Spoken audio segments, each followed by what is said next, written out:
So, just so it's easier to say, my name is Nikki, and I have been with PNC for 13 years, but in banking for 30. During that time, I have been presented with any number of um, situations, scenarios, and actually customer complaints about them being victimized by scams. So, I thought it would be a great topic of content for my small business clients. It's not just business, it's consumer as well, but our business clients as a whole have been impacted. Um, I like to start with a small quiz to see level of knowledge as far as scams. But Susan, if you can't speak, it's going to be kind of one-sided. So, Alana, I may ask for. How's that? I How's can that? hear you. Hi, Susan. Yeah, So can you see my screen, Susan? I can. Yes. Okay. So we're gonna take a little quiz, and this is no points deducted if you don't get it right. This is just an interactive quiz to see how much you know about scams and some things to look out for. So without further ado, here we go. We're gonna take the Okay. quiz. All right. All righty. So remember, these conversations can happen anywhere on the phone, by text, or online. So let's get it. Let's start with this. So, is this something that you think your bank would ask? Your bank account has been locked due to multiple attempts to access with the incorrect password. To secure your account, we will set a temporary password, and there's the strong password that's indicated there. Please respond to this text with your current password to reactivate under the provided temporary password. What do you think? Is this legit or is this a scam? That's a scam. You are absolutely correct. You got it. Why do you know that that's a scam? My bank wouldn't text me about that. We Banks would don't. we would actually text you about that. That's not the Okay. scam part. So we would absolutely say your account has been locked due to multiple attempts to access with an incorrect password. We would absolutely lock you out. What we would not do is we would not set a temporary password and then have you respond with with your correct password. Right. So it's Okay. that second part that's not right. But great answer because hey, no, they wouldn't send me that. Look. Next one. Is this something that you think your bank would ask you? Free message. Pine Creek Bank. Fraud alert. Did you attempt a Zelle transaction for $3,500? Reply yes um, or no. I have received those from my bank, but I always called the bank to verify. Okay, so do you think this is legit or a scam? Um, I always think everything's a scam, so I would. It may be legit. Oops. We Oh. use short numbers for texting. So we say use one or two. We're not going to Oh. say yes or no and then one to decline your fraud alerts. We would never shut your fraud alerts down that way. Okay. Okay. So great call out. Yes, we would absolutely send you a message saying, hey, that's rather a large amount for a Zelle. We may ask you to confirm that. But Right. good. Go with your gut. Go with your gut. Next one. This one looks like an email. This time it's regarding account activity. Do you think this is something your bank would ask you? Here's the update you requested for your account ending in 6899. There was a withdrawal. It was purchased, the authorized purchase on June 11th for a grocery store in San Francisco, California at $43.84. Does this sound like something your bank would notify you of, or is this a scam? Oh, I would, in every case, what I would do is call my bank directly and just verify with them. So I So, think, like I said, I think it's a scam. okay. But let me ask you this. Is there Oh. one surefire way to know whether you did this transaction or not? Well, I would know if I were in San Francisco. You right, but keep in mind this is just an example of a text. This isn't saying you would be in San Francisco or anything like that. This is saying there was a withdrawal on the account in the amount of $43. Just say it's anywhere Ohio or anywhere Uh-huh. New Jersey. Would your bank tell you of a withdrawal if you signed up for alerts from your account? Oh, I don't have alerts. So I don't know. Okay, so but do you think this particular text is a scam? Like I told you, I think everything is a scam. So Okay, Susan. I would call my bank and say, look, I got this. Or I would go over and say, look, I got this and talk to a person. Hi, Miss Maynard. Welcome. All right, so we're gonna go with you think it's a scam. Yes. This one is actually fine. So this Okay. could be a legitimate email from your bank responding to recent account activity. In your Okay. case, you did not sign up for text alerts or email alerts, so that might be a little confusing for you. But for this one, this is an actual transaction alert that the customer received because they signed up for those mobile alerts. Okay. Now you're getting a call. Is this something that your bank would do? Hi, this is Joe from Pine Creek Bank. I'd love to tell you about our new high yield savings accounts. Do you have time to swing by the branch today?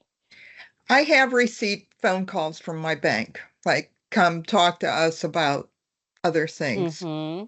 Yep. So, So this one is legit. Absolutely. right. We do have proactive outreach. We will reach out to you and say, hey, it's about time for that wellness check or that financial review for you. Next question. Is it something that you think your bank would ask? Dear valued customer, due to recent activities on your account, we placed a temporary suspension until you verify your account. Click here to verify your account number immediately. No, that's a scam. Agreed. Okay. You got it. It's a scam. Banks will never provide you with a link to log in via email. Never click links that you weren't expecting. Right.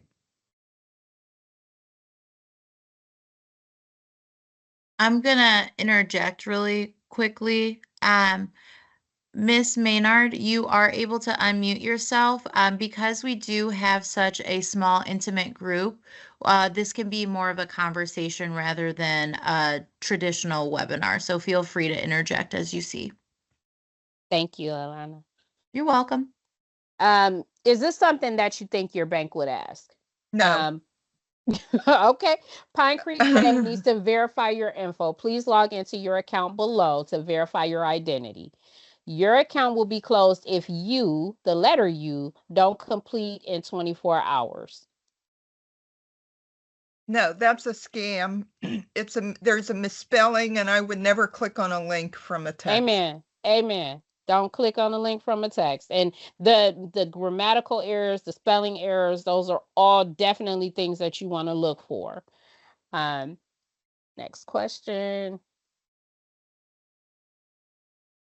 Hi, I'm calling to notify you that your credit card was breached. Before we can begin, can you please verify your identity with your name, address, and card number?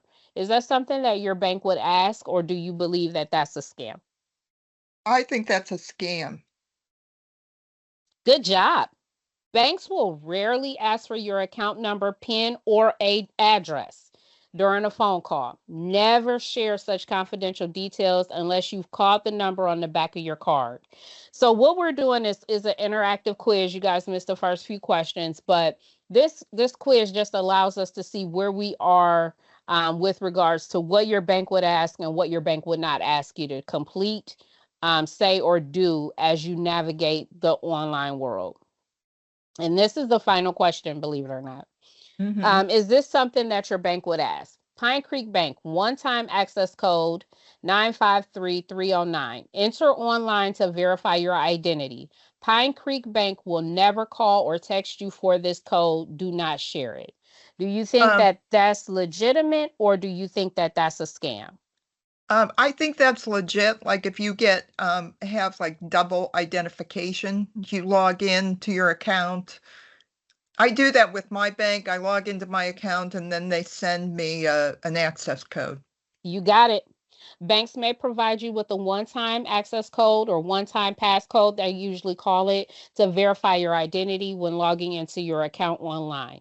If you receive a text like this and you did not initiate a transaction or log in immediately, call your bank.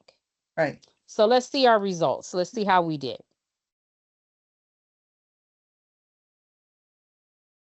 You got 6 out of 8. You're a scam spotting wizard. Great job. Great job. So I like to start off with this quiz because it highlights some things that we may not be aware of as we're navigating the online process. First off, do you have alerts and things set up to ensure you're getting that notification that some activity has occurred? Most people, you will find 67% of people surveyed do not have alerts set up to notify them of simple transactions that come out of the account. I think that as a banker, I've been doing this for 30 years. I think that is not a good practice. I think that you have to be notified when transactions come out, because I would rather be forewarned and forearmed than not prepared at all and I'm getting taken by surprise when a transaction or several transactions come out. So that's just one of the most common ways that you can protect yourself and avoid pitfalls of scammers. So cybersecurity is a whole broad topic. You can think about it as a way for banks and other institutions to give you tips and tricks to protect yourself. Cybersecurity is taught in colleges now.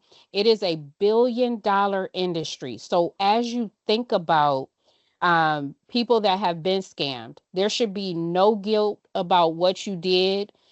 It is their job as confidence people to ensure that they get your money. So what I will say to you is, if you have been a victim, all of us have been in some capacity. So don't feel shame, but now let's talk about ways that we can prevent it from happening to you again. How does that sound? And this is a deck that can be shared with you guys. So I will email this to Alana so she can get it out to you guys. And I'm also going to share my information so that you guys have contacts. And again, we're going to do this in person. And I think that it will be more beneficial since I did lose a chunk of time with system issues. Some awareness of cyber threats from payment frauds. Payment frauds are attempts that are widespread across our industry. Email compromises, financial malware, and infections. So that's when you click on a link and inadvertently expose your information through nothing that you could possibly control. Understanding how the schemes are designed to infiltrate and compromise your business and taking action to prevent them are critical ways to your defense. It's a critical and key measure of a defensive strategy. Cyber criminals will infiltrate your payment requests. They can get a hold of a check that you wrote, any number of ways that they will use to try to expose your information. Most recently, I'm in Cleveland and I used to work at the branch in Shaker. Someone took the postmaster's keys. And so he was able to access all of the payments that were going out. And so we were seeing fraud item on top of fraud item because the mailbox had been compromised. That is beyond your control again. Alana, I can't see the comment box while I'm sharing screen. So if you could let me know if I have to answer anything, I would be most welcome. So I got you. One tip would be recognizing the typical email fraud request scenarios. So a supplier requests changes to your payment instructions for an upcoming payment. And I actually had this happen because I have a business outside of here. I have a tutorial service. And one of the vendors that we use to provide copy paper and our receipt paper, we got an email from them saying that they needed to update our account number because they moved to a new provider, and just click on this link to update it. How many of you, because you recognize the name of it, would have, and you can just react by raising your hand with the team's icon at the top, would have automatically gone ahead and provided that information via that link that was sent? So we luckily did not click on the email, and we called directly, and we did find that it was a scam. A second one, an email appears to be from a company executive to initiate an urgent payment. That is the most popular one. We didn't get your last payment. It's urgent. I'm reaching out to you from our collections department. I am the vice president of that company. I need you to contact me as quickly as possible. If you don't, then something bad is going to happen. It's a threat in polite or professional terms. An email appears to be from a company executive delegating authority to an attorney or other external party for the purpose of providing payment instructions. We see that a lot. Okay, we're diverting your payment to our new person that's handling our payroll or our vendor payments now. So just be cognizant of those emails. Recognize the warning signs of a email compromise. Fraudulent emails will typically request that the recipient take one or more of the following actions. Bypass established payment initiation and approval procedures. Keep your payments confidential. So if you do make the payment, hey, don't tell anyone. Or if you're questioning it, don't go to the bank and ask, because they're going to tell you not to remit because it's such a great deal that you're getting. Provide immediate confirmation to requester when the payment is executed. If I'm sending you the payment, why do I have to notify you that the payment is coming? You'll see it when it's completed, either via wire or electronic payment processes that we have. The request will often warn of serious repercussions for failure to comply. And many times, the executive appearing to be the requester of the payment is out of the office or unavailable for you to connect with. The request varies from typical payment patterns for the company or the sender. And the recipient should ask, does the CEO for the or the executive routinely communicate with you? That's one thing that you can do to protect yourself. Is this somebody that I'm familiar with? Why am I getting an email all of a sudden from this individual? Is the request consistent with other emails that I've received from the provider? That's an easy one. Have you ever gotten an email from this company with these specific instructions? Susan said it earlier. I typically just pick up the phone and call my bank directly. I would Google the number. Obviously, don't use the number provided in the email that you received. Pick up the phone after you consult Google to get the accurate phone number and say, hey, have you guys switched payment providers, or, you know, are you sending out emails with these instructions? 9 times out of 10, you'll find out that this has not changed. If you have secondary parties that actually act on your behalf, or delegates to payment systems, you have to train your employees to be vigilant when reviewing and confirming payment requests, especially those conveying a sense of urgency or insisting on secrecy. Anytime someone tells you to keep something a secret, 9 times out of 10, that's a red flag. We want you to establish a formal policy or procedure for controls in all payment initiation. So if you have an initiator, also have an approver. You always want to have a second eye on any outgoing payments, especially those of larger amounts. I'm not saying you have to have 2 signers on a check. That's kind of an outdated practice, but you always want to have someone review it. Hey, look at this email. Does this look like it's from a vendor? If you are mom, pop, and sister and brother in the business, then just have a protocol in place for you to review, and then send. Executive management should communicate and follow the policies and procedures. So if you get an email that's outside or a variable from one that you received before, I always say wait for them to contact you again, because, or reach out and contact the provider directly. Employees should be trained and empowered to recognize requests that deviate from established norms. So don't rely on your employee to be in your head or understand your thought process. Train them, educate them on what you look for so that they're not unfortunate enough to be the cause of a compromise.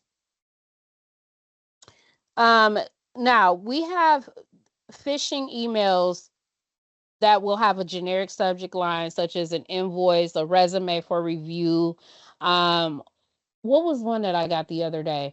They wanted to host a presentation, so presentation requested. Once you click within that link, they automatically know, one, that you're a real person, but that two, they have a captive audience. So if you have received emails like this in the past, automatically junk it or go to your the icons within your email and indicate it's a phishing email, because then they start tracking that email process, that email sender, and they're more likely to shut it down.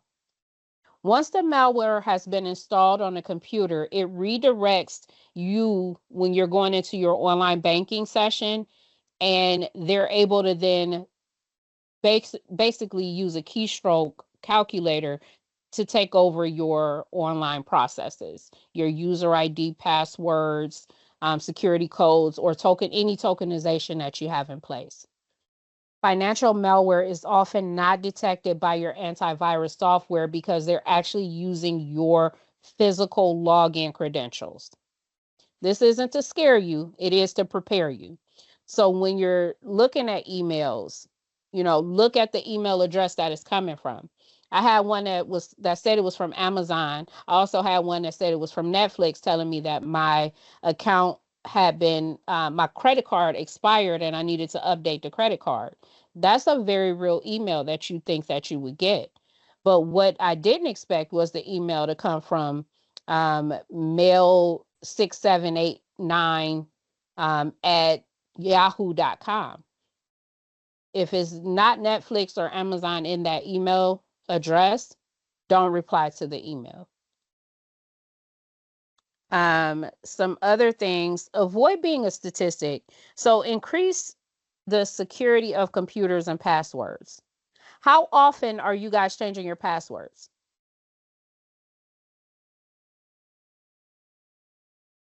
When it reminds me.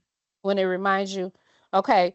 Um, what do you think what do you think the average live date of a password is?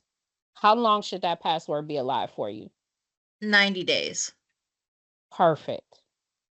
That's perfect.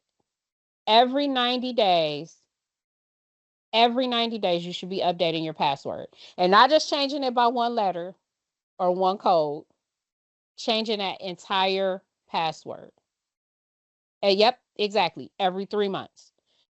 The reason for that is because you get outdated. Your computer can be hacked. How many of you take advantage of your emails um, dark web reminders? It's like 100 of them. I know, Catherine, but I always say it like this. I always put a reminder in my Outlook calendar. Oh my gosh, you don't know. So Google does this. So Google has a feature built into your email. And when we meet in person, I'm going to show you guys how to do this. If you can't figure it out, let me know. Shoot me an email and we can get on the Teams and I can show my Gmail. You're going to see how cluttered it is, but this is a judgment-free zone right here. So Google has a feature where it tracks your password that you've input and it compares it against logins. It compares it against logins that you have used on your computer. So it'll say, hey, your password was detected on the dark web. I recommend you go in and change the password on these sites. And it's a wonderful identity theft protection tool. That's free. So FREE free is the best price for me. So I always advocated. Yahoo has one, but it's not as verbose as Gmail's is. It's not as grand. So what about using a password for a generic password and use more intense accounts with changing passwords? So I always say any antivirus that you have, as long as it's passing accreditation, is most welcome. I would say using a password for generic password. No, I want you to be secure at all times, because what if you forget? My recommendation is having a password in place and then changing and updating that password every 90 days. And the reason for that is because just like you get used to things, your computer gets used to things, and you just want to be sure that you're protecting yourself. No one's going to do it but you.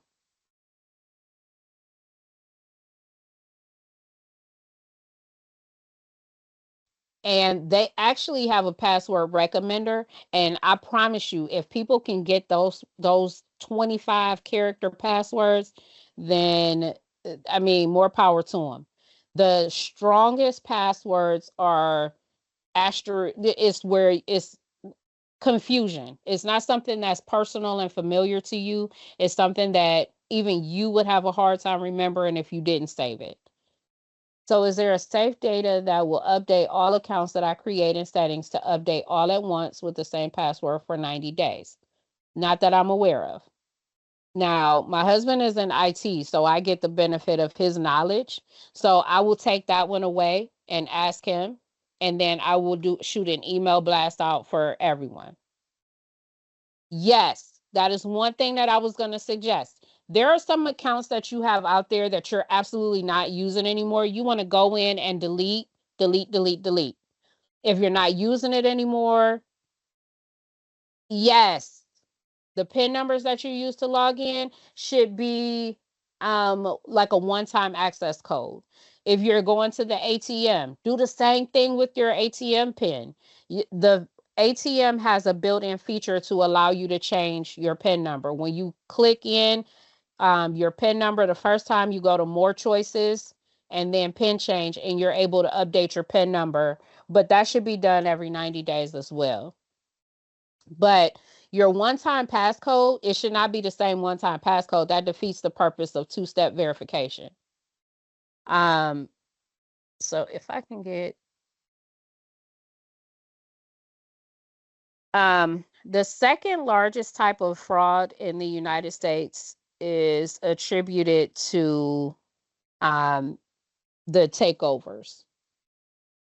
So 90, a little less than 90%, it was like 89.5% of people had their identity compromised because they were taken over either by phone, by computer, by iPad. So that is why I always advocate the updating and the changing of the passwords. One noticeable example of compromise was because the lady said she had the same password ever since she established her Apple ID. She has been an Apple customer for over 10 years. I don't use Apple. I'm an Android user. So I couldn't begin to tell you the level of angst that it is to change all of these things through Apple. But she said it just got so frustrating that she said, forget it. And she didn't change it. And she lost her phone. She got an updated something through the store. She got the watch, the phone, and the iPad. And one of the bad actors was able to get her information. When she went back into the store, she was advised that it is a best demonstrated practice to change your password every 60 to 90 days. I stretch it out to 90 because realistically, who has time to change their passwords for every account that they have every 60 days? Not I. I'm too busy for that. So realistically, we have to make that time because it's nothing like getting compromised and trying to protect yourself retroactively. Um, let me see. I did want to talk about some of the scams that are out there. So I wanted to spend a little bit of time on that and also leave some time for you all to actually ask some questions. So, un momento, por favor.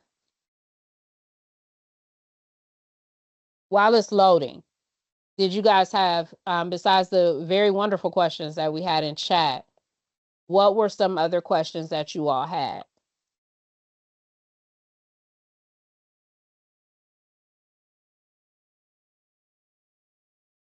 MK said, should we begin changing PIN numbers that we use to log in? Yeah, so we talked about that a little earlier. Yes, you should change passwords that you use to log in. I believe every 90 days is good, but again, um, do it at your convenience because I don't want it to become a burden and you say this girl told me to do this and I don't have time to do this and why should I do this? Um, make it convenient for you. Make the change because it is a best demonstrated practice for you and you want to protect yourself. Awesome. Then Catherine asks, would you recommend I listen to my Norton account or adjust to Google since I use Google accounts the most? So the Norton antivirus is actually one of my favorites if you have the updated version.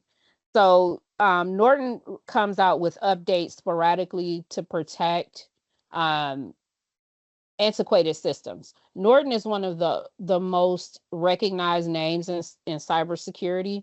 I would say that you can use both. There's nothing wrong with having multiple um, security pieces in place. There's nothing wrong with it at all. Computer.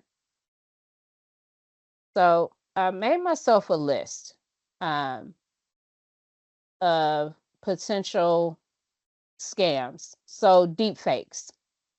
Deepfakes are where AI is being used to create realistic fake videos and audio. It allows scammers to impersonate people, including your loved ones or public figures, to manipulate victims. So, and I can't see the chat at the moment because I'm sharing screen, but um, be extremely wary of unsolicited videos, of audio requests, especially those involving financial transactions. I think the most common one that you guys may be aware of is you get a call from a family member saying that they're in jail and they need you to send cash immediately to get them out. A lot of those scams impact our more mature clients, so our elderly populations, but they're becoming even more realistic now that they've improved the use of AI. AI is so smart and it's getting smarter. So you have to be uber vigilant. AI powered phishing. So some scammers are actually using AI to generate more convincing emails. Because these emails, I'm like, it's $1 billion industry, but you guys couldn't figure out how to use spell check before you sent this to me. They're getting more and more realistic. So the messages can be highly personalized. It can use your first and last name, and it makes it a little harder to detect. So always look at that sender's email address. Look at, because we have some coming over from Russia, we have some coming over from Nigeria. So just be aware. Don't answer unsolicited emails. If it's something that you weren't expecting, do your due diligence. If it's from a company that you want to do business with, initiate your own email. And in your email, say, I'm replying to an inquiry from you, because they'll be able to backtrack through any marketing lists or anything that they have to respond to your inquiry. There's some voice cloning software out there.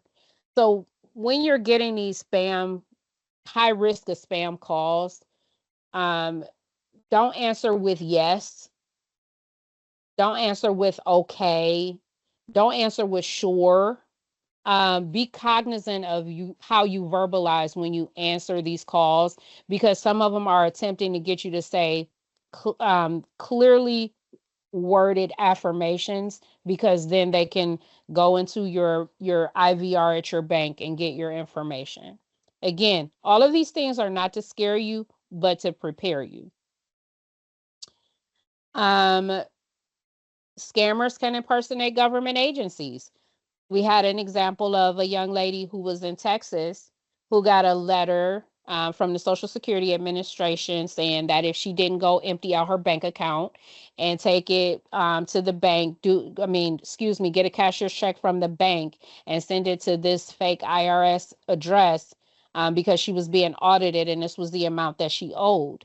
Um, she was a business owner who hadn't done her taxes in a few years. So, of course, this seemed like this was a very real scenario to her. So, she ended up coming to the branch to get the cashier's check. And we're asking her, like, what's going on? Why are you taking all of this money out? And she shared that she had gotten this letter, and it was followed up by a call to dump her bank account and send it to this to pay this fine that she owed. Again, very real to her because she understood her current circumstances, but the IRS isn't going to tell you to go to the bank, dump your bank account, don't talk to the bankers about it. We're just not built that way.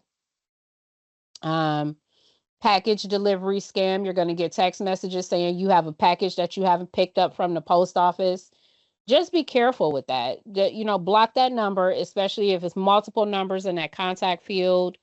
Um, if you didn't order anything, you can't pick anything up because you didn't order it. Someone may have been nice enough to send you a present, but 9 times out of 10, you're not being asked to pick it up. You're being told that it's being delivered.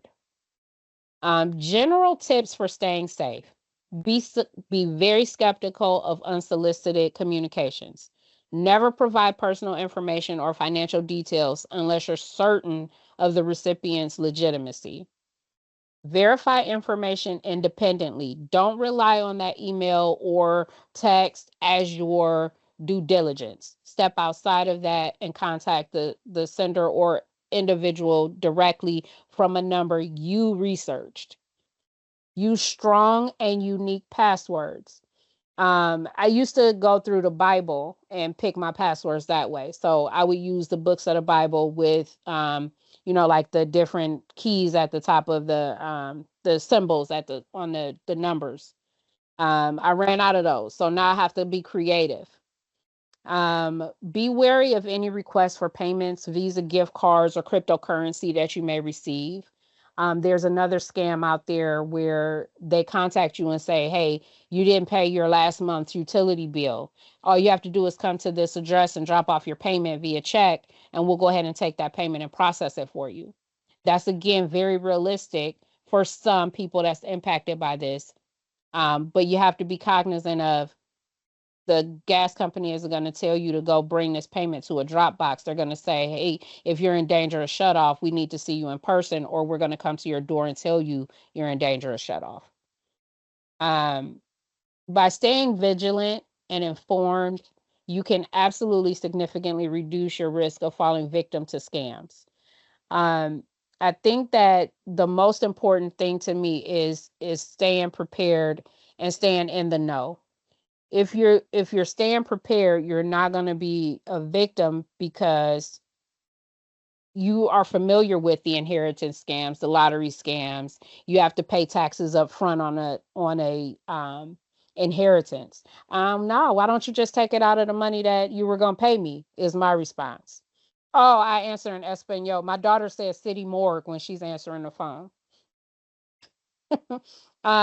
So it's different ways to stay connected. If you want to unmute, we got about 5 or 10 minutes for questions that I may not have covered due to the technical difficulties, and I do apologize deeply for that. If anyone wants to unmute, drop it in the chat because I can't unmute you all for whatever reason. Gabriella asked, is McAfee a good antivirus? Absolutely. McAfee is also really good. McAfee, again, with regular updates. So when your computer asks you, hey, can I run this update? Can I run this scan? Don't keep clicking out of that. Update that. Make sure that that's a priority for you. Ensure that you're not letting your software um, go too long without that update. Yes, I was just curious, especially given my experience that I had shared earlier in the chat. Does PNC have like a consumer advocate, a customer advocate department? Should a business owner's account have, funds fraudulently removed due to scamming? That's a great question. All banks have an advocacy team that works on your behalf. We are your advocates in this case. So, say for example, and we'll use your example, your account was compromised. Once we file that dispute on your behalf, on the business's behalf, we have to wait, according to Regulation E, up to 120 days for resolution. So, we have to give that other party an attempt to respond to the fraud claim. So the best way that I can say it is all people in the bank are going to act on your behalf to get your money back. That's how it should be. Okay. What really happens is you go in and you feel powerless until you learn how the dispute process works. In detail, you get a notice that your account has been dipped into without your authorization. You gather all of the transactions, and you should do this within 90 days. You gather all of the transactions that have occurred without your knowledge. Realistically, you should be reviewing your account daily. Don't let it go more than a week. If a transaction has come out of the account and you are not aware of it, you go into either the branch, or you can call on over the phone, or you can go online. So you have three access points, and you begin the dispute process. The dispute process looks like this. You get the check number. If it was a check, you get the credit card amount that was charged, and you go through that process. We then contact the bank where the transaction was um, implemented, so where the transaction happened. We give that bank time to respond. If it takes more than 10 business days for that bank to respond, then we give what's called provisional credit. This is all captured under Regulation E. Once provisional credit is given, that is yours to use immediately to pay bills, honor transactions that may be coming through, and you're also entitled to those fees to be removed while you wait for resolution.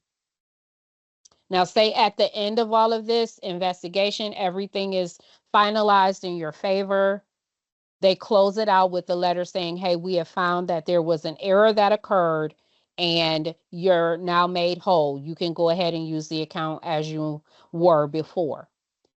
If we determine that there was no error, meaning that um, we weren't able to confirm with that bank that fraud happened, then you'll get a letter from the bank, and within 5 days, any provisional credit that was issued will be retracted and taken back.